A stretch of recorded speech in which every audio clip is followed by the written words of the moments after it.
राम राम सा चौपाल देखने वाला सगला दर्शक भाई बहनों को बहुत बहुत स्वागत है। दर्शक भाई बहनों, ज्यां के आप सभी चाहवा कि आपनो विकास होवे, आपनो खुद को, परिवार को, समाज को और पूरे देश को विकास होवे। और ये विकास की पहली सीढ़ी हुआ है शिक्षा। और आज के टाइम में शिक्षा है वह बहुत ज़रूरी है, चाहे वो पुरुष हो या महिला, दोनों के लिए शिक्षा बहुत ज़रूरी है अपने विकास करने के लिए। और विशेष रूप से क्योंकि कहो जावे है कि एक महिला जब शिक्षित होवे तो के साथ दो परिवार भी शिक्षित होवे हैं। तो की तरीके से महिला आज के टाइम में शिक्षा लेकर की तरीके से आगे बढ़ रही है, पुरुषों से कदम से कदम मिलाकर चल रही है और की तरीके से अपने परिवार को और देश को विकास कर रही है। ये पर आज आप चर्चा करांगा। और इसके साथ ही आज अपनो विषय है महिला शिक्षा और सामाजिक विकास। और इसके साथ एक विषय और आज आपनो जुड़ेड़ो है और वो है घरेलू गैस का सुरक्षित उपयोग। आन दोनों विषय पर आप जानकारी लेवांगा और जानकारी देने के लिए आपने साथ दो मेहमान भी हैं। तो बाद से मैं आपने मिलवाऊँ। सबसे पहले मैं मिलवाऊँ डॉक्टर जयश्री भार्गव जी। आप प्राचार्य हैं राजकीय उच्च माध्यमिक विद्यालय गणगौरी बाजार जयपुर से। बहुत बहुत स्वागत है आपको मैं। और इसके साथ ही मैं अपने दूसरे मेहमान से भी रूबरू कराऊँ। आप हैं तनुज गुप्ता जी, आप सहायक प्रबंधक हैं इंडियन ऑयल से। आपको भी बहुत बहुत स्वागत है गुप्ता जी।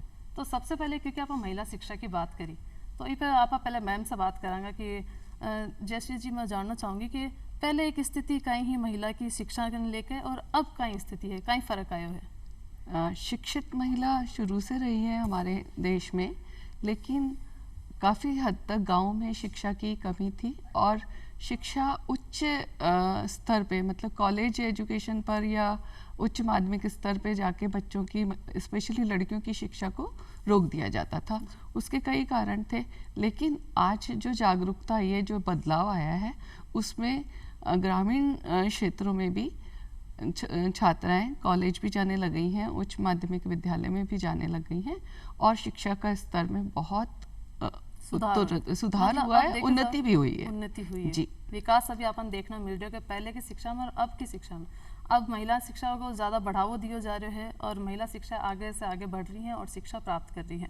इसके साथ ही कहा जाए कि महिला शिक्षा और सशक्तिकरण एक दूसरे का पूरक है। आज जब बात करें कि महिला ने सशक्त होना चाहिए, सशक्तिकरण की बात हुए तो की तरीके से शिक्षा सशक्तिकरण को एक पूरक प्राय बन गया है। देखिए, मैं ये मानती हूँ कि महिला सशक्त है, उसे सशक्त करने की आवश्यकता नहीं है, सिर्फ ज़रूरत है उसे जागरूक करने की, उसके अंदर जो शक्तियाँ छिपी हुई हैं उन शक्तियों को लाने की, उसे समाज में अपना जो स्थान हमको लगता है कि कभी पीछे कर दिया है उसको उस स्थान पर वापस खड़ा करने की, उसको अवसर देने की, मौका देने की। अदरवाइज उसमें इतनी शक्तियां हैं कि वो परिवार का, घर का, बाहर का सारा काम अपने आप कर लेती है। और आप ये देखिए, जो महिला चाहे वो कॉलेज गई है या उसने मैनेजमेंट की पढ़ाई करी है या नहीं करी है, वो जहाँ भी काम करती है, जिस भी स्तर पे काम करती है, उस स्तर पे उसका जो काम होता है बिल्कुल उचित तरीके से होता है, सही तरीके से होता है। और जिसे कहते हैं ना कि मितव्ययता से काम करके और अपने परिवार का या जहाँ वो काम कर रही है कार्य करती है। तो हम ये मानेंगे कि महिला शिक्षा अपने आप में बहुत ज़रूरी है। सशक्त महिला को और आगे बढ़ने के लिए जो अभी जहाँ है, जिस मुकाम पे वो है, उस मुकाम से आज आगे ले जाने के लिए महिला का शिक्षित होना ज़रूरी है। जहाँ है हमें उसे वहीं नहीं रोकना है, उसे बहुत आगे तक, और उसमें जितनी शक्तियाँ हैं उसको उन सब शक्तियों का उपयोग करने के लिए महिला को शिक्षित करना, जागरूक करना आवश्यक है। मतलब एक महिला को पूर्ण विकास जब भी उसका जब वह शिक्षित हो जी। तो शिक्षा की बात आपने ये जारी रहेगी। आप महिला शिक्षा पर और भी बात करांगा, के साथ ही तनुज जी अपने साथ है और आप जानकारी लेंगे घरेलू गैस पर। और घरेलू गैस की बात कर रहे हैं और महिला सशक्तिकरण की भी अभी बात हुई, तो इससे जुड़े प्रधानमंत्री की एक योजना आई है, प्रधानमंत्री उज्ज्वला योजना। तो भी आप जानकारी लेंगे। तनुज जी, कहीं है योजना? देखिए, प्रधानमंत्री उज्ज्वला योजना क्या है कि जिसमें कि हम लोग महिलाओं को गैस सिलेंडर प्रदान कर रहे हैं। अभी क्या होता है कि उज्ज्वला योजना से पहले 10 करोड़ घर ऐसे थे जो लकड़ी या उपले इनके माध्यम से अपने घर में खाना पकाते थे। बहुत बार क्या होता है कि जब भी ये लकड़ी लेने के लिए कभी भी महिलाएं या बच्चे असुरक्षित स्थानों पर जाते हैं तो घटनाएं घट जाती हैं। अब और बहुत बार ऐसे समझिएगा कि अगर अपने यहाँ पे ईंधन जो हम लोग लकड़ी और उपले अगर यूज कर रहे हैं तो वहाँ पे धुआं बनता है, जिससे महिलाओं और बच्चों के स्वास्थ्य पे असर पड़ता है। एक WHO की स्टडी के मुताबिक अगर आप अपने घर में ईंधन अगर लकड़ी का यूज कर रहे हैं तो 1 घंटे में 400 सिगरेट जलाने के बराबर धुआं निकलता है। तो प्रधानमंत्री उज्ज्वला योजना महिला सशक्तिकरण सुनिश्चित करने के लिए हर एक महिला के नाम पे एक एलपीजी कनेक्शन देना चाहती है कि घरों में हर जगह पे क्लीन फ्यूल का इस्तेमाल हो, जिससे कि उन्हें धुएं जैसी परेशानी से दूर हो सके। और ये आज की डेट में इतना ज़्यादा हो चुका कि हम लोग 8 करोड़ से ज़्यादा सिलेंडर गैस कनेक्शन महिलाओं को प्रदान कर चुके हैं, और ये उज्ज्वला योजना अभी भी जारी है, और इसमें 1 करोड़ सिलेंडर और देने का भी हम लोगों का तकरीबन 1 करोड़ सिलेंडर और ज़्यादा देने का भी प्लान है हमारा। जी। तो ये उज्ज्वला योजना, अब क्योंकि उज्ज्वला योजना से और लोग भी जुड़ रहे हैं और लगभग है सबके घर में आप देखेंगे घरेलू गैस जबकि एलपीजी बा इस्तेमाल भी हो रही है, क्योंकि आप आ चीज़ इस्तेमाल कर रहे हैं, रोज का इस्तेमाल में आ रही है, तो ज़रूरी है कि आप इससे संबंधित सावधानियां भी रखा। तो कहीं सावधानियां अपने भाई बहनों ने जरूर बताओ। देखिए, एक एलपीजी बहुत ही ज्वलनशील पदार्थ है। इसके इस्तेमाल की सावधानी बरतने के लिए, जैसे आपके यहाँ पे जब भी सिलेंडर आता है उसके इस्तेमाल हमेशा सिलेंडर को सीधा रखना चाहिए। और क्या होता है, अपने यहाँ पे जो गैस चूल्हा है, जब भी आप घर से बाहर निकल रहे हो तो गैस चूल्हा के दोनों नॉब को बंद कर दें, रेगुलेटर के वॉल्व को बंद कर दें। अभी अगर घर से बाहर भी नहीं जा रहे हैं, जैसे ही आपका गैस चूल्हे से काम खत्म हो जाता, आपने घर का काम, अपने घर में खाना बना लिया है, तो चूल्हे के दोनों वॉल्व को बंद कर देना चाहिए। उसका क्या है कि गैस चूल्हे और जो सिलेंडर को आपस में जोड़ती है, एक उसको हम लोग होज बोलते हैं, इसको एलपीजी सुरक्षा पाइप होती होगी जी, पाइप होती है, उसको एलपीजी सुरक्षा होज बोलते हैं। इसमें हमेशा आईएसआई मार्क का एलपीजी सुरक्षा होज का ही इस्तेमाल करना चाहिए, उसको 5 साल बाद बदल देना चाहिए। और ये जो एलपीजी सुरक्षा होज है, जो आपको हमेशा डिस्ट्रीब्यूटर पे मिल सकती है, ये जो छोटी छोटी सावधानियां हैं, इनके माध्यम से आप क्या कर सकते हैं, एलपीजी का बहुत सुरक्षित इस्तेमाल कर सकते हैं और अपने घर में एक अच्छा वातावरण बना सकते हैं। जी, तो सुरक्षित इस्तेमाल की भी आप बात करी। अब फिर चलना आप अपने शिक्षा के ऊपर।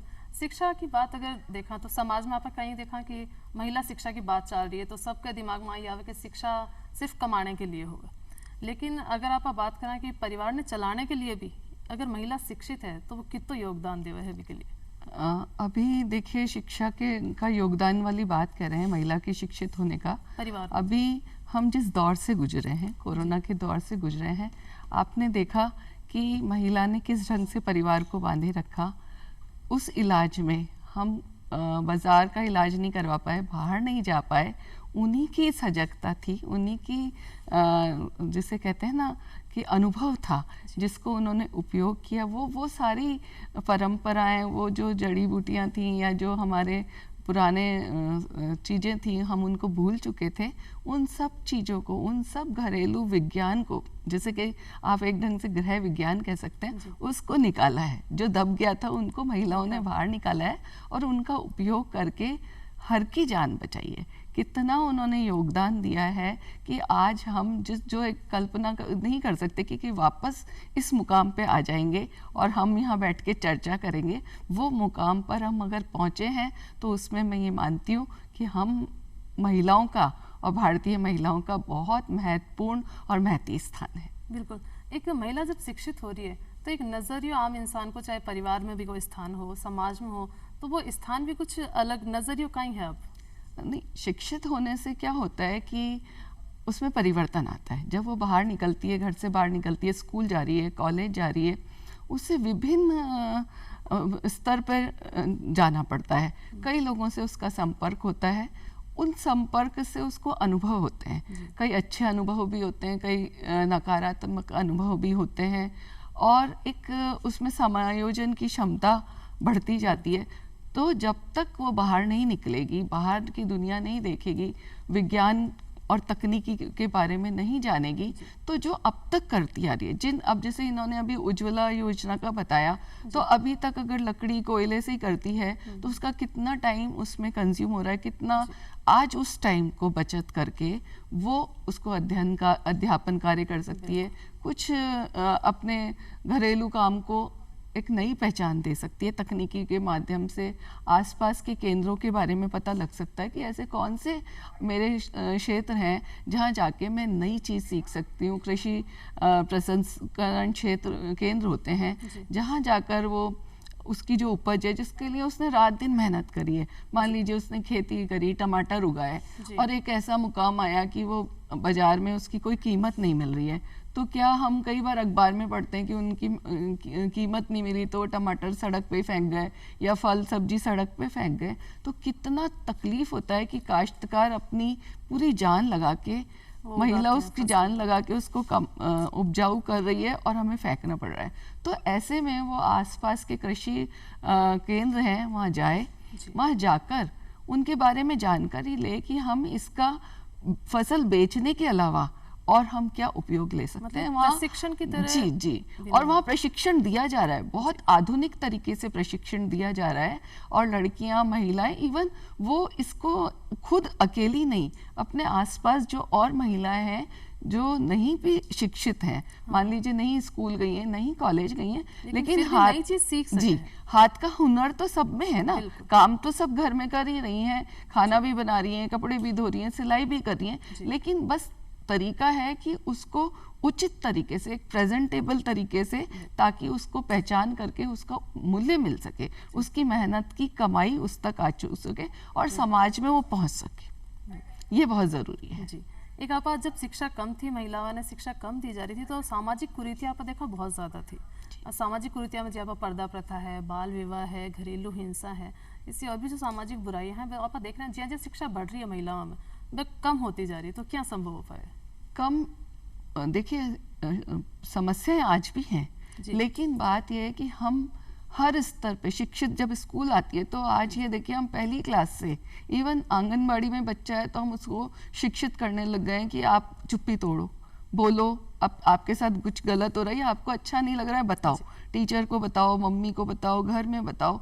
बार बार हम कह रहे हैं, हम उन्हें जानकारी दे रहे हैं कि आपको क्या टच अच्छा है, क्या बुरा है, कौन सी चीज़ सही है, कौन सी गलत है। देखिए बात यह है, माता पिता जब दोनों कमाने चले जाते हैं, उन बच्चों को सही राह दिखाने वाला कोई नहीं होता है और वो या घर में अकेले रहते हैं, तो ये मान के चलिए ज़्यादातर जो जितना निकट व्यक्ति होगा वो उनको स्नेह और प्यार का भावनात्मक उनसे अटैचमेंट करके उनके साथ गलत करता है। और छोटे बच्चे इतने मासूम होते हैं या लड़कियां इतनी मासूम होती हैं, उस चीज़ को वो व्यक्त नहीं कर पाती हैं, और व्यक्त करना भी चाहती हैं तो माता पिता के पास इतना समय ही नहीं होता, या उनको अपने रिश्तेदार पे या पड़ोसी पे या विश्वास होता है कि वो विश्वास नहीं करते। लेकिन माता पिता भी जागरूक हो गए, ये शिक्षा का ही नतीजा है कि हम माता पिता को भी जागरूक कर रहे हैं कि यदि आपको अपने बच्चे में कुछ असामान्य व्यवहार नजर आ रहा है या कुछ लग रहा है तो आप उससे बात करें। आप देखिए, पहले एक आदर्श पिता होते थे जो अपने बच्चों से बात नहीं करें और उस पिता से बच्चे डरें, लेकिन उसमें अंतर है। एक आदर्श पति होता था, रोल भूमिकाएं होती थी कि भाई पति ये करेगा या पुरुष ये करेगा या बेटा ये करेगा और ये लड़कियां नहीं करेंगी। लेकिन आज ऐसा नहीं है। आज पुरुष जो कार्य महिला करती है वो पुरुष भी कर सकता है, और जो पुरुष कर सकता है वो महिला कर सकती है, क्योंकि ये जो रोल डिवीजन है, ये जो भूमिका है, ये हमने घर में बनाई थी। आज हम जब शिक्षा प्राप्त कर रहे हैं तो सबसे पहले जो परिवर्तन आया है कि ये जो बिल्कुल भूमिका बंधी हुई थी कि ये पुरुष ही करेगा, ये महिला ही करेगी, उसमें इस शिक्षा के कारण परिवर्तन आया है, उस सोच में बदलाव आया है। और ये ही सोच जो हमारे ऊपर अत्याचार हो रहे थे, जो बाल विवाह हो रहे थे, जो घरेलू हिंसा हो रही थी, उसमें घरेलू हिंसा क्यों होती है कि जब घर में काम नहीं हो रहा है, कुछ असमानता है, पैसे की कमी है, तब हिंसा होती है ना। लेकिन जब दोनों मिलकर कमा रहे हैं, काम भी समय पे हो रहा है, बच्चों को पति ने भी संभाल लिया, बेटे ने भी संभाल लिया, तो हिंसा का स्तर अपने आप ही कम होगा। जब घर परिवार में संतुष्टि होगी, प्यार होगा, स्नेह होगा और हम भावात्मक रूप से मजबूत होंगे, तो निश्चित तौर पर हमारा समाज सशक्त होगा, और समाज सशक्त होगा तो इस टाइप के जो अपराध हैं उनकी संख्या में निश्चित तौर पे कमी आएगी। बिल्कुल, तो शिक्षा से संभव हुआ है कि आप सामाजिक शिक्षा से संभव हुआ है। जो सोच में परिवर्तन है वो शिक्षा के कारण ही संभव हुआ है। बिल्कुल, परिवर्तन बहुत जरूरी हो कि परिवर्तन आए, अच्छी बात है। एक साथ ही तनुज जी अपने साथ है। तनुज जी, एक आप देखा अपना भाई बहन गैस की है जो समस्या है, कहता है कि भाई बहुत जल्दी खत्म हो जाओ सिलेंडर, पता ही पहुंचा आज लगाया थोड़े दिन बाद खत्म, तो आपने बचत का ऐसा उपाय बताओ कि बाना शिकायत नहीं रहे। देखिए, हमारी जो भी ऑयल कंपनीज है, चाहे वो IOCL है, वो आपको जो सिलेंडर देती है उसमें 14.2 किलोग्राम गैस होती है। तो उसको अब क्या है कि आप लोगों अगर सही से यूज करेंगे तो बहुत ज़्यादा समय तक उसको इस्तेमाल कर सकते हैं। तो इसमें छोटी छोटी एक चीज़ें बोल सकते हैं जिससे कि आप अपनी गैस की बचत कर सकते हैं। जैसे कि बहुत बार लोग क्या करते हैं, अपने घरों में खाना बनाते हैं तो वो एक कढ़ाई में बर्तन में सब्जी बनाने लग जाते हैं। तो उसको सबसे पहले तो अपने यहाँ पे सब्जी जो बना रहे हैं वो प्रेशर कुकर में बना सकते हैं। अब बहुत बार कोई बोलता है कि हमारे घर में हर एक सब्जी या दाल जो है प्रेशर कुकर में नहीं बन सकती। सही है। तो हम लोग क्या कर सकते हैं, कढ़ाई को ढक कर उसमें अपना सब्जी बना सकते हैं या कोई भी जो आप सामान बना रहे हैं वो बना सकते हैं। जी। जैसे दाल और चावल जब हमें अपने घर में बनाने हैं तो उसको पहले पानी में भिगो के रख ले 10-15 मिनट, तो वो जल्दी बन जाएंगे। ये चीज़ें क्या होती है, आपका समय भी बचाएंगी और आपकी गैस भी बचाएंगी। और जैसे बहुत सारी चीज़ें, जैसे कि आप अपने यहाँ पे फ्रिज से आपने सामान निकालते हैं, तो बहुत बार फ्रिज से सामान निकालते हो सीधे उसको कढ़ाई पे चढ़ा देते हैं। हाँ, ऐसा होता है, कई बार देखते हैं कि फ्रिज से बस अभी जैसे गर्म करना है तो याद नहीं रहेगा कि निकालना, तो निकाला और गैस पर। तो उसको पहले 10 से 15 मिनट बाहर रहने दें, जिससे कि वो अपने आप के नॉर्मल टेम्परेचर पे आ जाए। फिर उसके बाद उसको क्या होता है कि अगर वो नॉर्मल टेम्परेचर, फ्रिज के टेम्परेचर पे आपने सीधे उसको चढ़ा देते हैं तो क्या होता है, पहले गैस उसको नॉर्मल टेम्परेचर पे लेके आएगी, उसके बाद उसको पकाना स्टार्ट करेगी, तो वो गैस आपकी ज़्यादा वहाँ पे खपत हो गई। फिर उसके बाद क्या रहता है, जैसे अभी अपने अपने घरों में चावल बनते रहते हैं, बहुत बार लोग क्या करते हैं, चावल डाले उसमें बहुत सारा पानी भर देते हैं और उसका चावल आप बनाते हैं, तो उसमें क्या होता है, पानी उबलता है, टाइम लगता है। तो चावल जब आप कोई भी किसी प्रकार की सब्जी बना रहे हैं, दाल बना रहे हैं, तो उसमें उचित मात्रा में अगर आप पानी डालते हैं तो उससे क्या रहता है कि आपका खाना भी स्वादिष्ट बनता है और गैस भी बचती है। बहुत सारी और छोटी छोटी चीज़ें, जैसे कि हमेशा जब भी गैस जलाएं वो मध्यम आंच पे जलाएं। अगर फुल आप गैस जलाते हैं तो गैस तेजी से खपत होती है, मतलब और तेज भी नहीं हो और धीमी भी नहीं हो। मध्यम आंच पे अगर जलाते हैं तो गैस की एक उचित खपत होती है। और आपके जैसे कि आप ये मान सकते हैं कि जब भी आपका काम खत्म हो जाता है तो हमेशा क्या करिए, गैस के दोनों वॉल को बंद कर दीजिए, जिससे कि गैस की किसी भी प्रकार की संभावना नहीं रहेगी। ये एक सावधानी भी है और दूसरा आपका गैस भी बचाएगी। और अब खाना बन गया, हमारे यहाँ पे खाना बन जाता है, हमारे घर में परंपराएं भी रही हैं, जब भी खाना बन जाता है तो किचन को हमेशा, चूल्हे को हमेशा अच्छे से साफ किया जाता है, जो हमारे मतलब वर्षों से चली आ रही। उसका फायदा ये है कि अगर चूल्हा सही से साफ होता रहता है समय समय से, तो उसमें मान लीजिए कोई खाना गिर गया, उसके छेद बंद नहीं होते, जिससे कि गैस आपकी सही से और ज़्यादा बचत होती है। ये छोटे छोटे घरेलू नुस्खे ही जिनको बोलते हैं, जिनसे कि आप अपने घर में बहुत ज़्यादा गैस बचा सकते हैं और उसको लंबे समय तक चला सकते हैं। जी। जहाँ साफ सफाई की तो आप बात करें तो साफ सफाई, स्वच्छता बहुत ज़रूरी है। ये अपना गैस भी साफ रखनी है, जब बर्नर का छेद है गुप्ता जी, कि अपन वे भी साफ रखना है जिससे पूरी जले। और खाणो ढक कर पकाना आप खास बात पता चली। और अगर माता बना नहीं लगे कई बार कि आप अभी हर चीज़ कुकर में कौन बना सका, जो गुप्ता जी कहे कि जितना हो सका अपन कुकर को इस्तेमाल करना है। और हर चीज़ कुकर में नहीं बने और आप कढ़ाई में बना रहे हो या कोई पतीला में बना रहे हो तो बिना आप ढक कर पकाओ। अभी आप ये समझिए ना कि जब आप गैस बचा रहे हैं तो आप प्रेशर कुकर में या कढ़ाई में जल्दी खाना बन रहा है, तो महिलाएं अपने इस परिवार को भी समय दे रही हैं। जैसे कि मैं आपने बताया कि ये महिला सशक्तिकरण की बात है, तो परिवार तभी खुश रहेगा जबकि साथ में सब लोग जल्दी से खाना बन गया, जल्दी से खाना खा ले। स्वादिष्ट खाने की बात ही अलग होती है। तो मतलब समय मिलोगे महिलाओं समय आपस में बैठ के थोड़ा समय और घर में गैस बचाना के लिए महिलाओं का काम नहीं है, घर के हर एक सदस्य की जिम्मेदारी बनती है कि घर में ईंधन की बचानी है हमें। और अब सब मिलजुल कर जब काम कर रहा है भाई, घर का पुरुष भी आजकल रसोई में पूरी हेल्प कर रहे हैं, तो सब मिलकर एक साथ बचाओगे अभी गैस।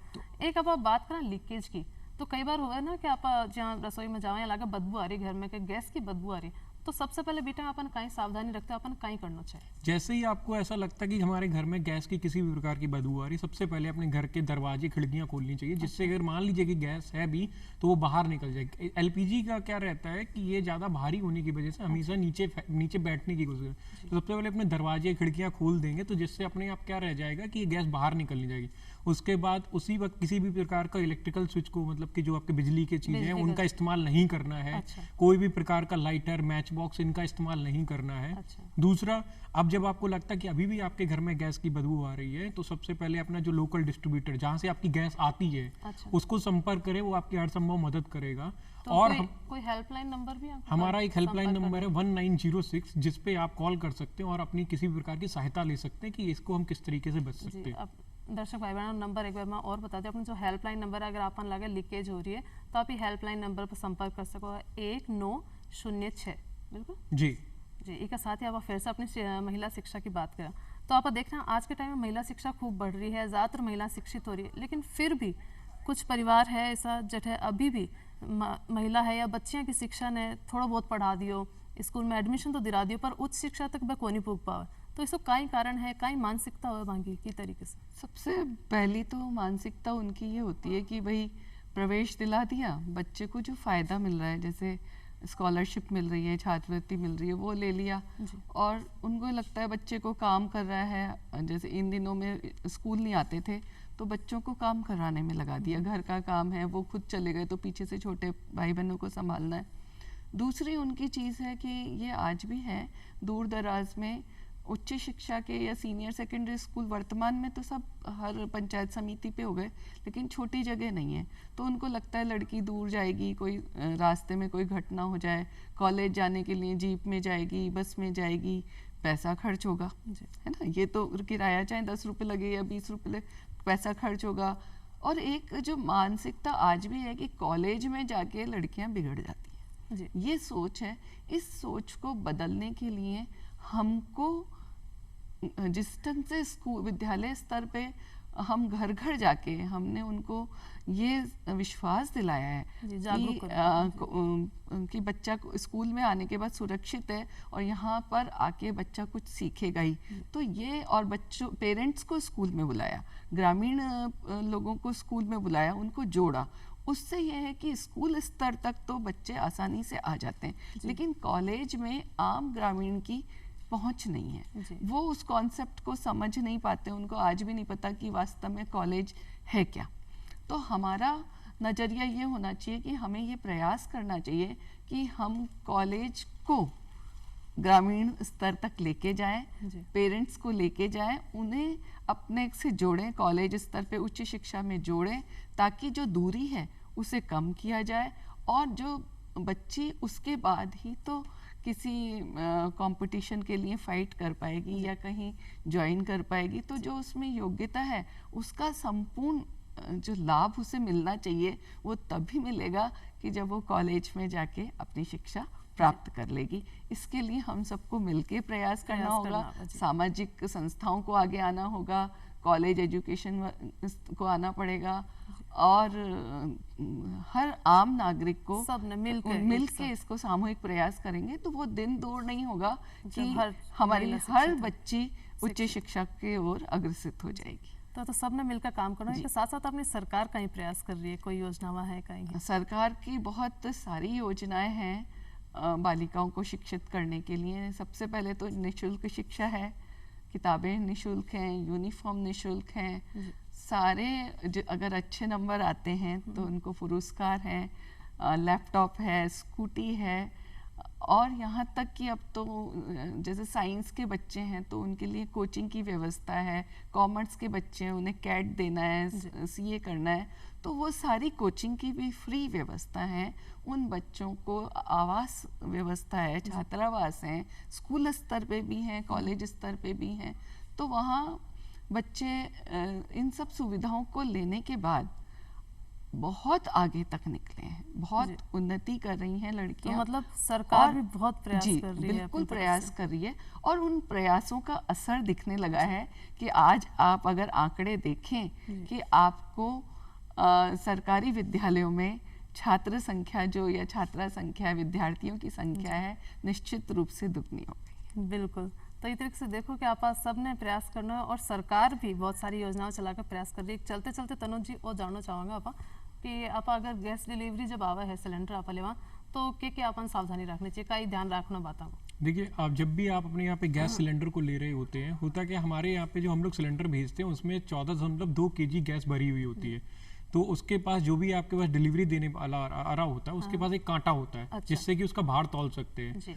तो एक उसमें सिलेंडर पे ही लिखा होता है कि गैस कितनी है उसमें, जो 14.2 kg है, और दूसरा सिलेंडर का विद गैस मतलब गैस के साथ कितना भार, सिलेंडर को भार कितना भार वो सिलेंडर पे लिखा हुआ होता है। तो जब भी उसके साथ कांटा के साथ तौल के देखना है कि आपको कि वो जो भार उस पर लिखा हुआ है वो मिल रहा है कि नहीं मिल रहा है, उसमें किसी भी प्रकार का आपको लग रहा है कि कम ज्यादा है तो उसको बात करिए कि क्यों ऐसा है और उसके हिसाब से नहीं लीजिएगा उससे, अगर कम आ रहा है आपको।